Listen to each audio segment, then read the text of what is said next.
2024 లేదా 25లో డిగ్రీ లేదా బీటెక్ చదివారా? సాఫ్ట్వేర్ జాబ్ కోసం ఎదురు చూస్తున్నారా? అయితే కోడ్ జ్ఞాన్ 100 డేస్ కోర్సులో చేరండి, జాబ్ సాధించండి. నమస్కారం వాసు గారు. నమస్కారం. చాలా వరకు ఏదైనా ఒక వస్తువు కొనేటప్పుడైనా, లేదు అది ఇల్లు అయినా, లేదు అంటే ఏదైనా వస్తువు ఫ్రిడ్జ్ అయినా, లేదంటే కార్ అయినా, ఏ వస్తువు అయినా కొన్నిసార్లు మన దగ్గర ఫైనాన్షియల్గా అంత అమౌంట్ హ్యూజ్గా మన దగ్గర లేనప్పుడు ఐదర్ ఈఎంఐ ఆప్షన్ కనో లేదు అంటే లోన్కో మనం వెళ్ళడం జరుగుతూ ఉంటుంది. ఇవి రెండిట్లో ఏది బెటర్ అంటారు సార్? వీటిని ఏ రకంగా మనం చూడాలి? యాక్చువల్గా లోన్నే మనం ఈఎంఐ కింద కన్వర్ట్ చేస్తాం. బట్ బేసిక్ లెవెల్ నుంచి మనం మాట్లాడుకుంటే కనుక లోన్స్ అనేవి రెండు రకాలు ఉంటాయి. ఒకటి సెక్యూర్డ్ లోన్స్, రెండవది అన్సెక్యూర్డ్ లోన్స్. సో క్లారిటీ లేకుండా కొంతమంది చేస్తూ ఉంటారు. సో సెక్యూర్డ్ లోన్స్ అంటే ఏంటంటే ఎదర్ హోమ్ లోన్ కానీ, లేదంటే గోల్డ్ లోన్ కానీ, లేదంటే మార్టగేజ్, ఒక ఇల్లుని తనఖా పెట్టి డబ్బులు తీసుకుని మనం ఏదైనా పర్సనల్ అవసరాలకు వాడుకునేది అదొకటి ఉంటుంది. ఈవెన్ బిజినెస్ లోన్స్లో కూడా సెక్యూర్డ్ లోన్స్ ఉంటాయి. అంటే బిజినెస్ ఆఫీస్ని తనఖా పెట్టి తీసుకునే లోన్, ఇవన్నీ సెక్యూర్డ్ లోన్స్లోకి వస్తాయి. ఇంకా అన్సెక్యూర్డ్ లోన్ వచ్చేటప్పటికి పర్సనల్ లోన్ కానీ, క్రెడిట్ కార్డ్ కానీ, ఈవెన్ బిజినెస్ లోన్లో అన్సెక్యూర్డ్ బిజినెస్ లోన్స్ ఉంటాయి అవి, ఇంకా ఈవెన్ ఓవర్ డ్రాఫ్ట్స్ ఉంటాయి, ఇవన్నీ కూడా అన్సెక్యూర్డ్లోకి వస్తాయి. సో ఇప్పుడు ఈ లోన్ అమౌంట్ అనేది మనం ఏ వేలో తీసుకోవాలని అనుకుంటున్నాం అనేది ఇంపార్టెంట్. సో అన్సెక్యూర్డ్ లోన్ వచ్చేటప్పటికి గ్యారంటీ ఏమి ఉండదు కాబట్టి ఇంట్రెస్ట్ రేట్ ఎక్కువ ఉంటుంది. సో 14%, 15%, 16%, ఈవెన్ కొన్నిసార్లు 20% దాకా కూడా వెళ్ళొచ్చు, 24% కూడా ఉంటాయి అన్సెక్యూర్డ్. బట్ సెక్యూర్డ్ వచ్చేటప్పటికి మనం ఏదైనా పెడతాం కదా, గోల్డ్ కానీ, లేదంటే ఇల్లు కానీ, కారు కానీ, ఇవన్నీ ఏదో ఒకటి పెట్టి తీసుకునేది సెక్యూర్డ్ ఉంటుంది. ఈవెన్ తెలియదు ఏంటంటే ఫైనాన్షియల్ ఇన్స్ట్రుమెంట్స్ కూడా పెట్టి మనం తీసుకోవచ్చు. అంటే స్టాక్స్ ఉంటాయి, స్టాక్స్ పెట్టి మనం లోన్ తీసుకోవచ్చు. మ్యూచువల్ ఫండ్స్ ఉంటాయి, మ్యూచువల్ ఫండ్స్ పెట్టి కూడా లోన్ అగైన్స్ సెక్యూరిటీస్ అంటారు ఇవి. వీటిని యూజ్ చేసి లోన్ తీసుకునేది ఇవి ఉంటుంది అన్నమాట.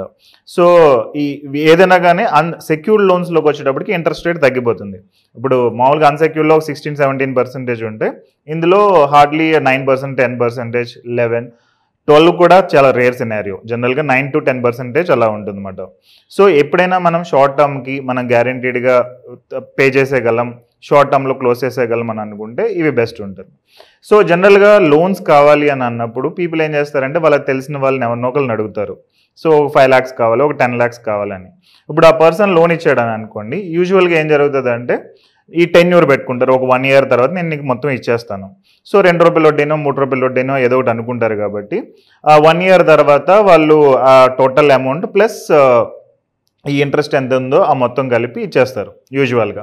సో ఇప్పుడు 10 lakhs తీసుకుంటే మేబీ 12 lakhs, 13 lakhs ఎంతో అవుతుంది కదా, ఒకసారి ఇచ్చేస్తారు. అది one kind of format. But అదే బ్యాంకుల దగ్గరికి వెళ్తే మాత్రం బ్యాంకుల దగ్గర ఆ టైప్ ఆఫ్ ఫార్మేట్ అనేది ఉండదు. వాళ్ళు ఏంటంటే మంత్లీ ఈఎంఐ అంటారు. సో ఇప్పుడు లోన్ని మనం మంత్లీ ఈఎంఐ లాగా కన్వర్ట్ చేయాల్సి వస్తుంది. సో మంత్లీ ఈఎంఐ అంటే మనం ఎంతైతే లోన్ తీసుకున్నామో దాన్ని మనం 1 year, 2 years, 3 years డివైడ్ చేస్తాం, up to 5 years. Even home loan లాంటిది అయితే 20 years, 30 years కూడా వెళ్తుంది.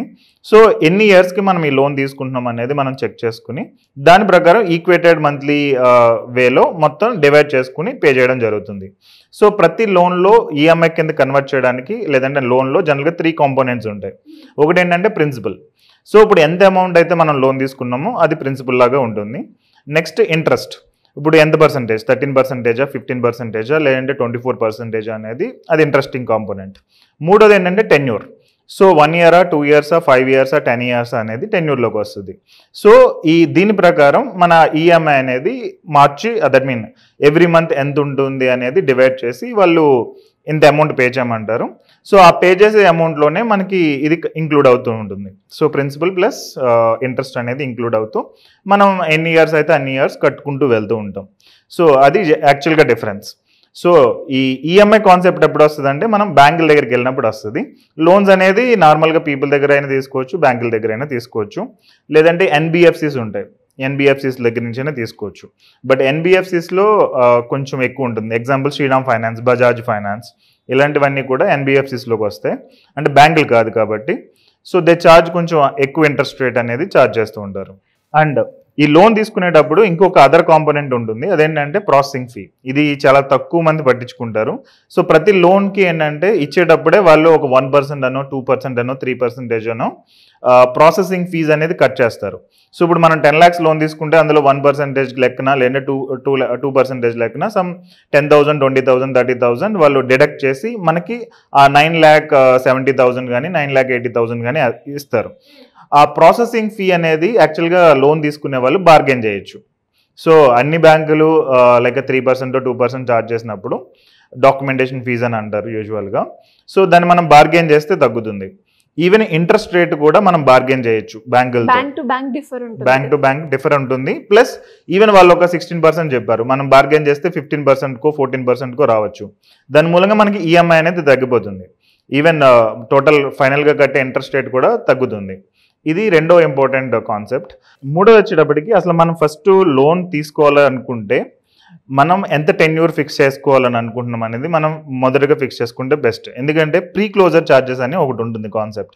ఎగ్జాంపుల్, నాకు సడన్గా ఒక 1 year తర్వాత 2 years తర్వాత కంపెనీ నుంచి బోనస్ రావచ్చు, లేదంటే అత్తగారు మాంగారు లేదంటే ఫాదర్ మదర్ ఎవరైనా డబ్బులు మనకి ఇస్తారు, ఒక మధ్యలో వచ్చే ఛాన్సెస్ ఉన్నాయి. సో ఈ టైంలో ప్రీ క్లోజర్ ఛార్జెస్ అనేది ఒకటి చెక్ చేసుకోవడం బెటర్. కొన్నిసార్లు ఏంటంటే ప్రీ క్లోజ్ చేయాలి అంటే ఒక 3 years పెట్టుకున్న లోన్ని నాకు 1 year తర్వాత నేను క్లోజ్ చేసేయాలని అంటే మళ్ళీ వాళ్ళు ఫీజెస్ అడుగుతారు. సో ప్రీ క్లోజర్ ఛార్జెస్ అనేవి లేకుండా చూసుకుంటే మనకి బెటర్.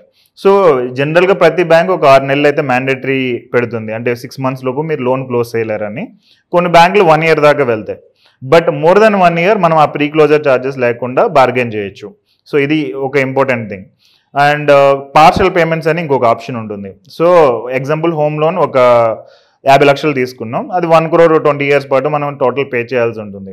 సో ఇప్పుడు నాకు మధ్యలో డబ్బులు వచ్చినప్పుడల్లా నేను పార్షల్ పేమెంట్ చేసుకుంటే ఏదో నేను ఈఎంఐ టెన్యూర్ అయినా తగ్గించుకోవచ్చు, లేదు అంటే కనుక అమౌంట్ అయినా తగ్గించుకోవచ్చు. అంటే ఈఎంఐ అమౌంట్ కడతాం కదా ఎవ్రీ మంత్, అదైనా తగ్గించుకోవచ్చు. సో ఇప్పుడు ఈ కైండ్ ఆఫ్ మనకి ఆప్షన్ ఉందా లేదా, పార్షల్ పేమెంట్ ఆప్షన్ ఉందా లేదా అనేది చెక్ చేసుకోవడం కూడా ఇంపార్టెంట్. సో ఇవి చెక్ చేసుకోకుండా వెళ్ళిపోతే మళ్ళీ ప్రాబ్లంలో పడుతూ ఉంటాం. నెక్స్ట్ ఏంటంటే ఫ్లోటింగ్ ఇంట్రెస్ట్ రేట్లో లోన్ తీసుకుంటున్నామా, ఫిక్స్డ్ ఇంట్రెస్ట్ రేట్లో లోన్ తీసుకుంటున్నామా అనేది అనదర్ కాన్సెప్ట్. ఇదేంటంటే హోమ్ లోన్కి అప్లికేబుల్ అవుతుంది. Personal loan or credit cards ఇలాంటి వాటికి, బిజినెస్ లోన్స్ ఇలాంటి వాటికి ఉండదు. సో హోమ్ లోన్లో ఏంటంటే ఆర్బీఐ రెపో రేట్ చేంజ్ చేస్తున్నప్పుడల్లా మనది ఇంట్రెస్ట్ రేట్ చేంజ్ అవ్వాలా లేదంటే ఫిక్స్డ్ ఉండాలా అనేది డిపెండ్ అయి ఉంటుంది. సో ఆర్బీఐ ఇంట్రెస్ట్ రేట్ అలా చేంజ్ చేస్తుంది. ఎగ్జాంపుల్, ఇదివరకు ఈవెన్ 8%, 7.5% కూడా హోమ్ లోన్స్ వచ్చే ఛాన్సెస్ ఉండే. ఇప్పుడు ఆర్బీఐ రెపో రేట్ అది పెంచడం మూలంగా ఈవెన్ 9%, 10% దాకా వెళ్ళింది. మళ్ళీ తగ్గుతాయి. తగ్గినప్పుడు మళ్ళీ మనం తగ్గించుకుంటే అది ఫ్లోటింగ్ అవుతుంది. బట్ ఫిక్స్డ్ వచ్చేటప్పటికి ఎంటైర్ టెన్యూర్ 20 years అయితే 20 years, 10 years అయితే 10 years సేమ్ ఉంటుంది అన్నమాట.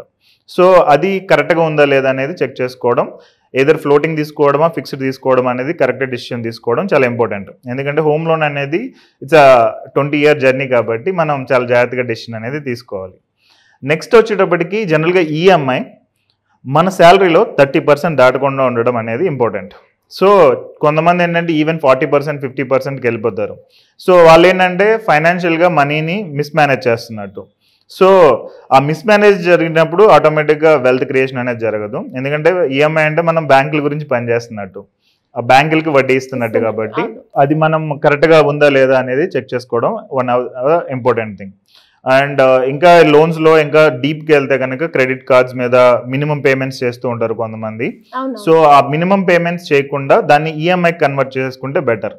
కొన్నిసార్లు ఏంటంటే నో కాస్ట్ ఈఎంఐ ఆప్షన్ వస్తుంది, లేదంటే కొన్నిసార్లు డైరెక్ట్ కొంచెం అమౌంట్ ఛార్జ్ చేసి లైక్ ప్రాసెసింగ్ ఫీజు లాంటిది ఒకటి ఛార్జ్ చేసి వాళ్ళు ఆప్షన్ ఇస్తారు, అదైనా పర్లేదు. సో ఎందుకు అంటే క్రెడిట్ కార్డులో జనరల్గా మనం కట్టకపోతే ఒక పేమెంట్ మనం మిస్ అయితే అది అప్రాక్సిమేట్ 40% దాకా ఇంట్రెస్ట్ వేస్తారు. సో ఈవెన్ కొంతమంది మినిమం పేమెంట్ కట్టుకుంటూ వెళ్తారు. ఈవెన్ ఆ సినారియోలో కూడా అది డేంజర్ జోన్లోకి వెళ్తుంది. సో ఆ సినారియోలో ఏంటంటే నా టోటల్ ట్రాన్సాక్షన్ ఒక 1 lakh ఉంది లేదంటే 2 lakh ఉంది క్రెడిట్ కార్డు మీద, దీన్ని మొత్తం నేను ఈఎంఐ కింద మార్చేసుకుంటే అది ఈక్వేటెడ్గా వెళ్ళిపోతుంది కాబట్టి ఇంట్రెస్ట్ రేట్ తక్కువ ఉంటుంది. అంటే క్రెడిట్ కార్డు మీద అంటే మేబీ ఒక 20%, 24% అలా ఉండొచ్చు. సో బట్ 40%, 48% కంటే ఇది తక్కువ కాబట్టి ఈ ఈఎంఐలోకి మార్చుకుని పే చేసుకుంటూ వెళ్తే బెటర్ ఉంటుంది. అండ్ ఇంకా ఈఎంఐస్ ఆర్ వీటి గురించి డిస్కస్ చేయాలంటే హోమ్ లోన్స్లో వాటిలో బ్యాలెన్స్ ట్రాన్స్ఫర్ అనే ఆప్షన్ ఉంటుంది. అంటే నేను ఓ 20 years ఒక బ్యాంక్ దగ్గర లోన్ తీసుకున్నా, బట్ బ్యాంక్ తగ్గించమంటే తగ్గించట్లేదు, ఇదర్ ఇంట్రెస్ట్ రేట్ కానీ ఈఎంఐ కానీ లేదంటే వేరే ఏమన్నా రిలేటెడ్ పార్షల్ పేమెంట్స్ చేద్దామని అనుకున్నప్పుడు కానీ తగ్గించట్లేదు. సో ఆ సినారియోలో మనం మన బ్యాంక్ అప్లికేషన్ని వేరే బ్యాంక్ దగ్గర తీసుకెళ్ళి చెప్పొచ్చు, ఇది ఎంత లోన్ ఉంది, నేను ఇప్పుడు వరకు ఇలా పేమెంట్స్ కట్టాను, నాకు కొంచెం తక్కువ ఇంట్రెస్ట్ కావాలి అంటే కనుక వాళ్ళు మేబీ కొంచెం తగ్గించవచ్చు. అప్పుడు మనం టోటల్ ఇక్కడ లోన్ని ఆ బ్యాంక్ ఈ బ్యాంక్కి పే చేస్తుంది, మనం రెండో బ్యాంకులో కంటిన్యూ చేస్తూ ఉంటాం. సో ఇవన్నీ డిఫరెంట్ మెథడ్స్. మనకి ఏదైనా లోన్స్ ఈఎంఐ స్ట్రక్ అయినప్పుడు, బట్ ఫస్ట్ ఆఫ్ ఆల్ మనం ఆ లోన్స్ ఈఎంఐస్లోకి వెళ్ళకుండా ఉండడమే బెటర్. ఎందుకంటే అది ఒక కైండ్ ఆఫ్ ఎడిక్షన్. ఒకసారి అడిక్ట్ అయిందంటే మనం ఒక లోన్ తర్వాత ఇంకో లోన్ తర్వాత ఇంకో లోన్, ఆ టైప్లో మన లైఫ్ అనేది వెళ్ళిపోతూ ఉంటుంది. సో బెటర్ ఫైనాన్షియల్ డిసిప్లిన్ తోటి లోన్స్ లేకుండా ప్రాపర్గా మేనేజ్ చేసుకుంటే it will help to wealth creation. Thank you sir, thank you so much. Welcome. Suman టీవీలో మీ పర్సనల్ అండ్ బిజినెస్ ప్రమోషన్స్ కోసం కింది నెంబర్కి కాంటాక్ట్ చేయండి.